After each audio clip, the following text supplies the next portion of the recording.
What's up, everybody? It's your boy Antonio here, and I just wanted to welcome you to a new segment on DNA Taking on the World. This is called UFC Take Thursday.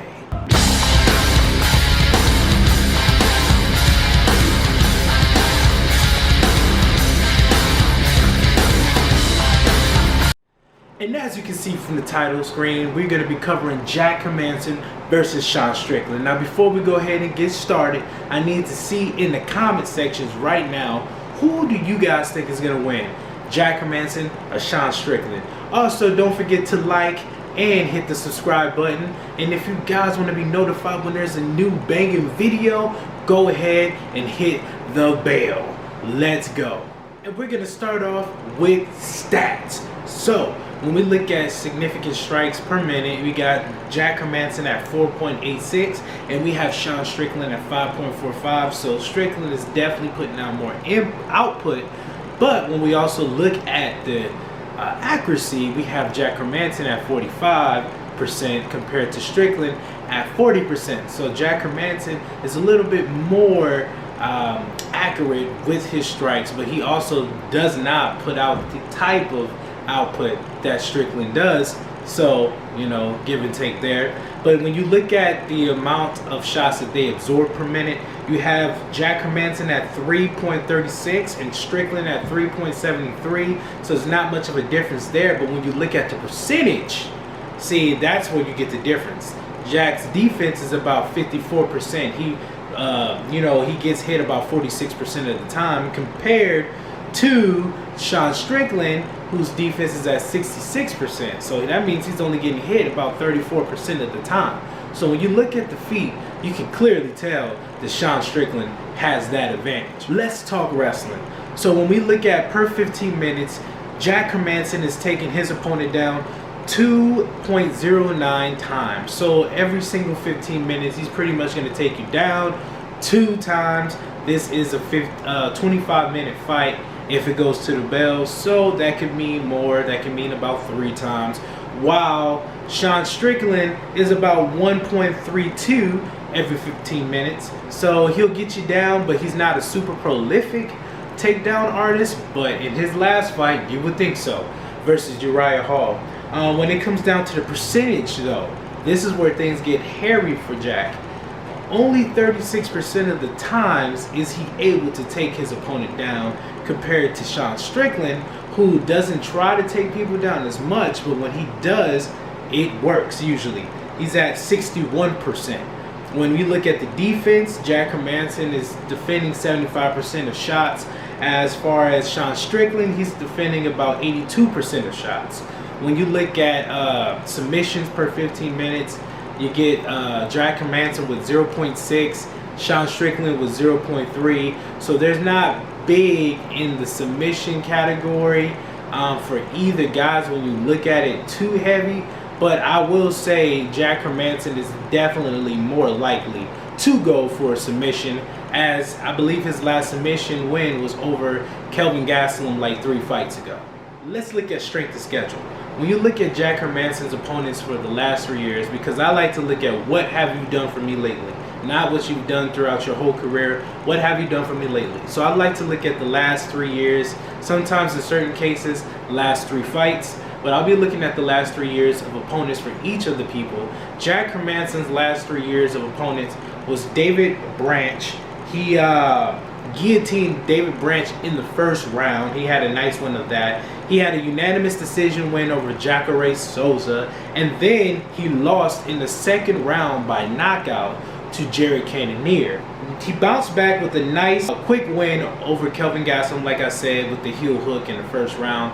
It was super surprising, super quick, and then he ended up losing versus Vettori. Marvin Vettori, if you guys know anything about my personal preference of fighters, I love Marvin Vettori. Much love to Marvin Vettori. But also, he ended up coming back and he broke down Edmen Shahbazyan. Now, I remember when Edmen Shahbazyan was supposed to be the next biggest thing. He's been taken down and dominated by wrestlers in, I believe, his last 2 fights versus Brunson and Hermansson, if I'm not wrong. But, guys, those of competition that he's been facing facing top tier competition. The thing is though, what you notice about Hermansson is he can beat mid-level comp, right? There's been no mid-level comp to really beat Hermansson in the last 3 years, but it's that very top, it's that top tier of opponent that Hermansson has a problem with. So what we are going to see is Sean Strickland, that type of top tier opponent, or is he going to be a mid-tier talent? Now let's look at Sean Strickland's strength of schedule. When he came back in 2020 on Halloween, he took a year off in 2019, but when he came back, he was on fire, right? He has had 4 opponents since. He's beat Jack Marshman, right? He beat him and he was talking crap the entire time of doing it. Then he followed up that victory with a victory over Brendan Allen by TKO, so he knocked him clear off the map. He followed that up in 2021 with a victory over Christoph Jocko, and Jocko is a top 15 talent. Very good, solid victory, right? Also with his victory over Brendan Allen, he ended 2021 with a victory over Uriah Hall. Now, when I talk about that victory over Uriah Hall, guys, I watched that fight and I watched him dismantle Uriah Hall. And it was shocking to me because I thought Uriah Hall was going to put up a better fight than that, but Sean Strickland dominated him. He made Sean Strickland look like freaking Jack Hermansson with wrestling. He was dominating him on the wrestling department, and he outstruck him by so much. Now, when you look at the full picture, right, you can clearly see that it's a grappler versus striker. That's what you would think, right? But Jack Hermansson is pretty well-rounded. I remember him going toe-to-toe with Vettori, right? Vettori got him because Vettori's left hand is a rocket, for crying out loud. But he has the capabilities to stand up.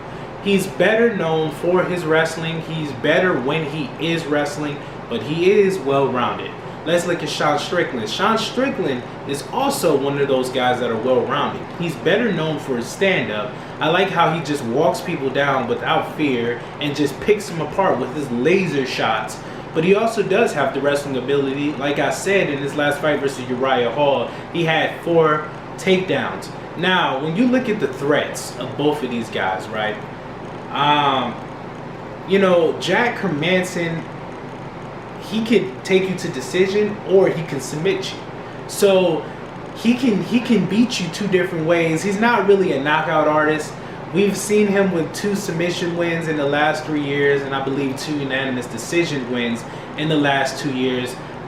When you look at Sean Strickland, he's had 1 knockout and 3 unanimous decisions. So he's more so a point fighter. He's a smart, intelligent fighter. He knows how to win. He knows how to get victories. But he also has knockout power. So you have to be careful. You have to respect Sean Strickland's hands. So when you look at it, I personally look at it as 2 well-rounded fighters, but the specialties is takedown versus stand-up. Now, who is more likely to be able to inflict their will on the other?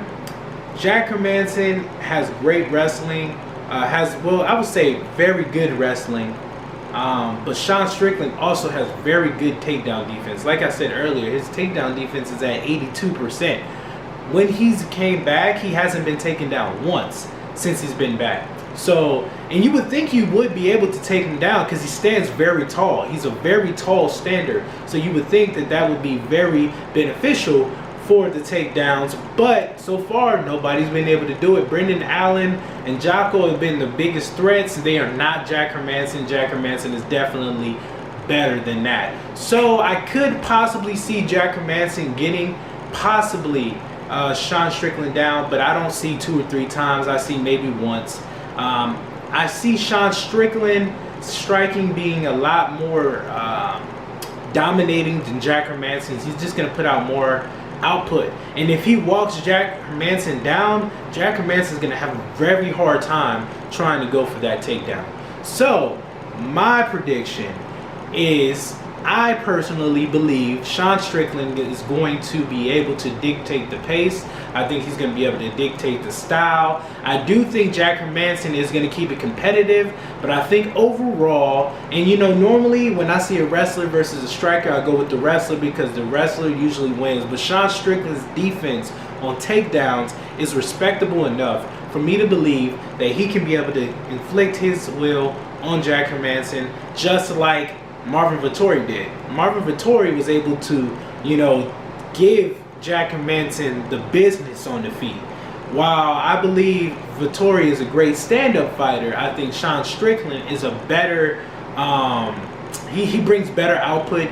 He brings more diversity with his stand-up as well. So my pick for this UFC Take Thursday is Sean Strickland. Guys, before we go ahead and leave, don't forget to like the video. If this is a video that you like, let me know in the comments. Tell me if this is the type of videos that you want me to continue to bring. I'm gonna keep bringing them every Thursday, guys. Hopefully you guys enjoy them. Don't forget to comment who you think is gonna win. Don't forget to comment on what you think about how I broke down the fight. And like I said, don't forget to sub. You guys, this has been Antonio on DNA's Taking on the World. This is our first UFC Take Thursday. You guys have a fantastic day. Peace.